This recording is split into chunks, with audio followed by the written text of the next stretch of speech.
Hello, everybody, and welcome. I am Boom, and today we're going to be taking a look at if we can beat the game Pokemon FireRed with a single Gyarados. In most cases, Gyarados is a clutch, slightly overpowered Pokemon in Nuzlocke, and after all the work you have to put in to actually get one from a Magikarp and keep it alive during that time, it should be good. Overall, I think that we can win, but I can see Lieutenant Surge, if he actually attacks, being a little bit of a brick wall. Gyarados has a great ability, which is Intimidate, and a great attack stat. While the special attack isn't great, it's not the worst we've had, but let's take a look at everything that we're going to be dealing with in regards to rules. I can only use Gyarados in battle, but we'll be catching other Pokemon for HM use. I can't use items in battle, but in between battles is totally fine. And for the rival, we give him Bulbasaur. Ultimately, I think that'll be the hardest for us to fight, given the fact that we would resist the other two in some way, shape, or form. Along with our Intimidate ability, we have a docile nature, which means neutral stat gains, and then it's time for us to start the first of many rival battles. Overall, for recap purposes, I'm not going to bore you with too many details. We have the move Thrash, which lets us attack a few times before getting confused due to fatigue. Thankfully, the first rival battle is basically a gimme, so we're going to go ahead and move on through the rest of the game. Given how bulky Gyarados is, we do the beginning game stuff, and then from there, we go to do the optional rival battle and thrash our way to victory. Except, we don't have a victory. We actually end up losing. Thrash isn't the most reliable move, and dealing with smacking with ourselves, the rival is able to make pretty easy work of us, and we don't even get to Bulba... Did I save? No, I didn't. We end up having to start the game over and going through all of that again. There is some good news with that, the first obvious piece being that we weren't too far into the game. This time, though, we end up with a lonely nature, and that raises attack but lowers defense. Overall, that's not the worst ability given the fact that Gyarados is a physical attacker anyway. This time, the lab rival battle goes the exact same, and we make our way through the beginning of the game. This time, we make sure to save frequently and go to fight the rival again. Once more, there isn't a lot to recap since it's just using Thrash until the luck lines up properly. This time, we take Pidgey down without smacking ourselves and getting sand attacked. The Bulbasaur half of the battle is basically just it waiting on us as we deal with confusion and sand attack misses. We do eventually take it down, but I can't wait until we hit level 20 and learn Bite. I never pictured the beginning of a game with a Gyarados being difficult, but here we are. The journey through Viridian Forest is easy enough, though our own paranoia has us saving quite a bit. The good news is, given the fact that they're first form bug Pokemon, we make quick work of them. Brock, on the other hand, well, let's give it a shot. Brock starts with Geodude, and it likes to use Defense Curl a lot before it switches to the offense. We open with Thrash, and we're doing decent enough damage, but in true confusion fashion, we look Brock dead in the eyes, despite his eyes being closed, say, "You can't fire me, I quit," and smack ourselves into oblivion, putting an end to a pitiful first attempt. Now, I'll show y'all here at level 15 and 18, we can actually sometimes make it to the Onix, but Rock Tomb is able to take us out at these levels, assuming that we don't do it ourselves. As much as I hate to do it, even though our damage output is better, we're just not able to take down both of his Pokemon, and that requires us to get to level 20, where we learn Bite, and it has been a long time since I've had to level up this much against Brock. With Bite in our arsenal, we take down the Geodude in one shot, and then with the Onix, we could take it down in 2 bites. I'm not 100% sure if we could have beaten it at a lower level, to be honest. We absolutely tried, but Confusion Luck made it horrible every single time. Now though, we can make our way through the next portion of the game, and it's at this time I'd like to remind you to like the video and subscribe to the channel. As of right now, it's the 7th of May, about a week after my birthday, and with any luck, this will be up in about 2 or 3 days. The podcast is going well, my job is going well, and my Pokemon content is doing well. I'm feeling pretty good about this year thus far, and I hope it's going well for all of you, but back to the video that y'all came for. We go through the route to the right of Pewter, grab ourselves a Dome Fossil, and go into Cerulean. I don't know if you know this or not, but it's a fun Poke fact. Gyarados doesn't have any hands or feet to be able to learn the punching and kicking moves available. We head into the city, and the first thing we do is go straight to Misty to give her a fight. Misty first sends out Staryu, and we take it below half with Bite, as it only uses Harden, which allows us to take it out with the next attack. With Starmie, it does outspeed us, and we can take it to about half. We get hit with another Swift, and then we can finish it off, winning us a very easy second badge. With Misty out of the way, I set my sights on the rival. I'm not 100% sure if we can win, but we have to try. Pidgeotto opens up with Sand Attack, and we open up with Water Pulse, taking it to yellow. It follows up with Quick Attack, and then we can take it down with Bite. We miss a Thrash as Rattata hits us, and then we connect the next one, taking it down. Abra can't attack, so it goes down, and when Bulbasaur comes out, we're confused. We miss our attacks, but unfortunately, even without lowered accuracy, we would have some troubles. We get put to sleep a couple times, leech seeded, and by the time we go down, you can't even tell that we hit Bulbasaur. This takes about 10 times, but we finally get an attempt where Pidgeotto doesn't sand attack us, allowing us to take it down without issue. The rest of the rivals team goes down one by one, and when we get to Bulbasaur, the attempt starts to go downhill between Leech Seed and Sleep Powder. Thankfully, though, we get an early wake up, and we can land a hard-hitting Thrash that takes it down, and it wins us a very narrow victory. After that, we can go to the route to the north, and free Bill from his cosplay experiment. We then go to the south and get aboard the ship. Given the fact that we haven't really come into much trouble since our moveset began to expand, I'm not going to worry too much against the trainers. Truthfully, we'll have a lot more available to us once we get past Surge's gym. I can see that being an issue, but absolute worst case scenario, we can just go ahead and go to Celadon and level up through some of the trainers in the Dark Cave since I don't use Flash anyway. Even so, we still have a rival fight that we have to see if we can get past first. Pidgeotto is first, and we open with Water Pulse, only getting hit with Tackle. Pidgeotto uses Quick Attack for some final damage before it goes down. Raticate goes to red with Dragon Rage, only using Tail Whip before it goes down. Kadabra is pretty fragile, so a single bite is enough to take it down. Ivysaur is last, and Dragon Rage does some solid damage. Then we're put to sleep.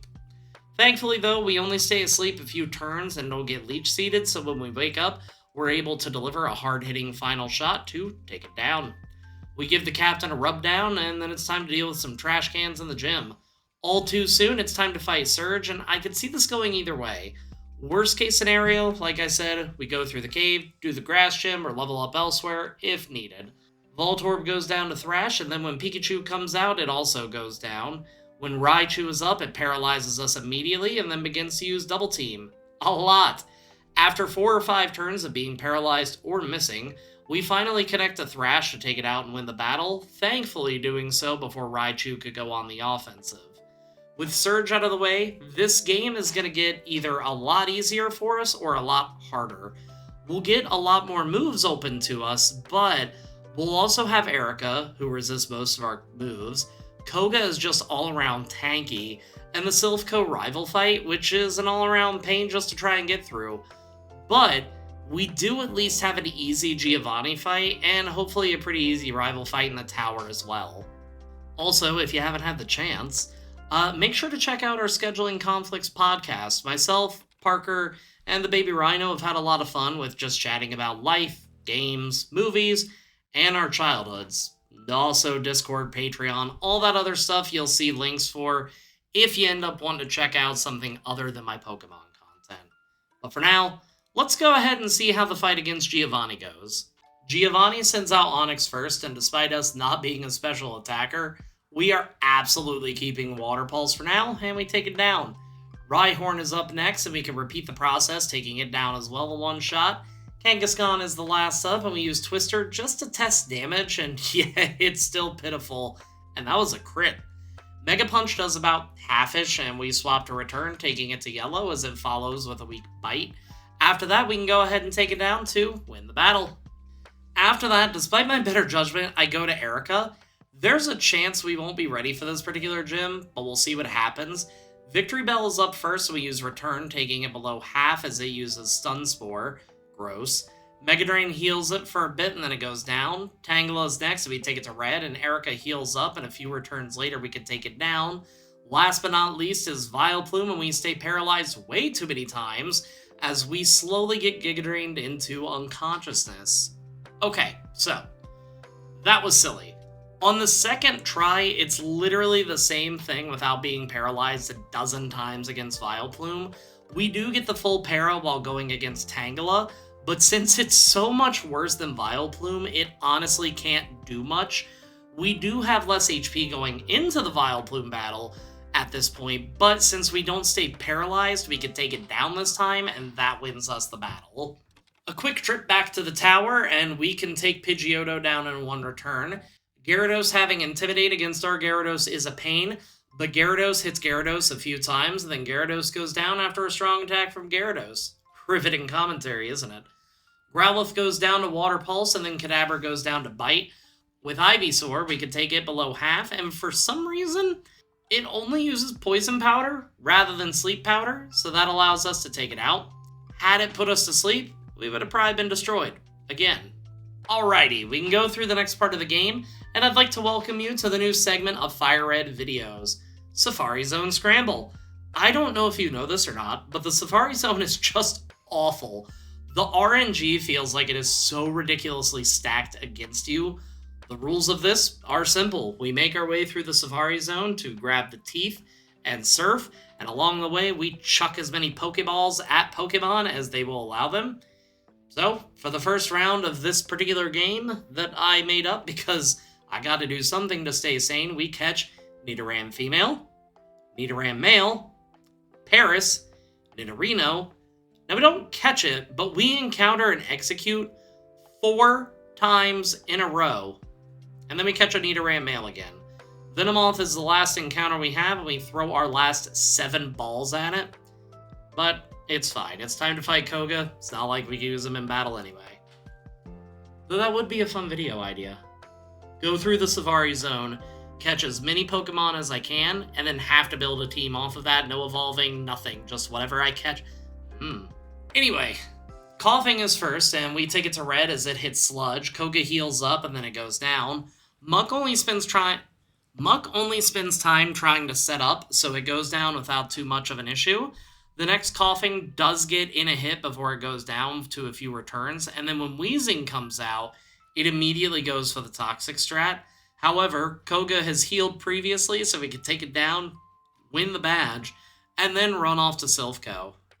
Truth be told, I'm not 100% sure if we can take down the rival from here. Worst case scenario, we can go to fight Blaine and then make our way back, but we'll see what happens. We get the card, access to the bed, and then go try to fight the rival. The rival sends out Pidgeot first, and we open with Return, taking it to yellow as it uses Feather Dance.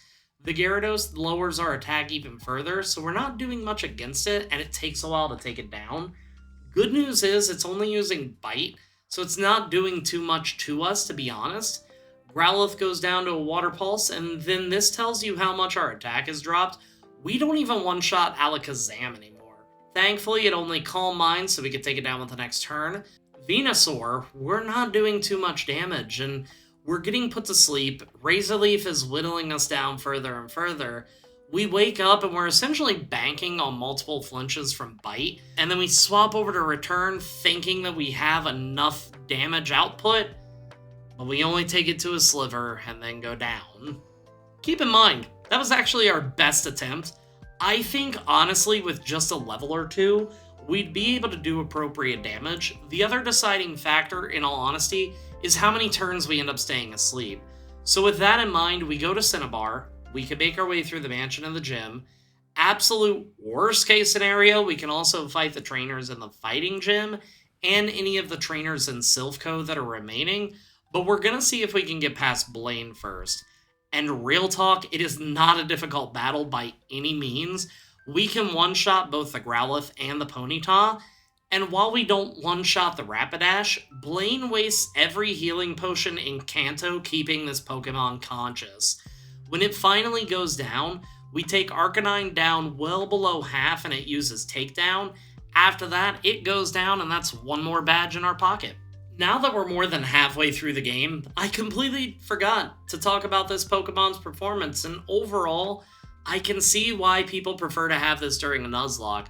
When I did my first FireRed Nuzlocke, mine accidentally got knocked out by Giovanni Mega Punch critical hitting it in the face, and I lost the footage, but I did provide a pretty wonderful reenactment.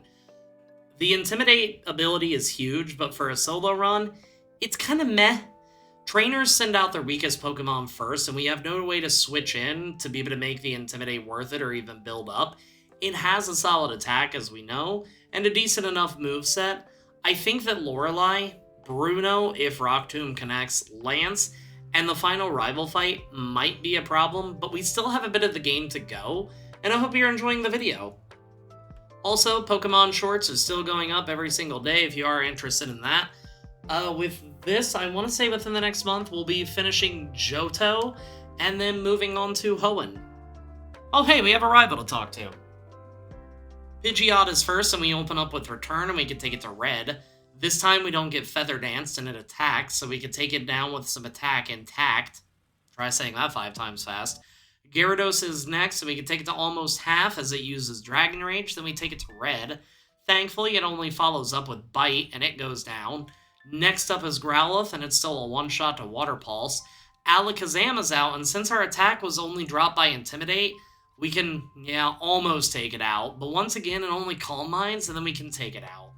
Venusaur is last, and we do about 1/4 of damage, and we can take it to Yellow.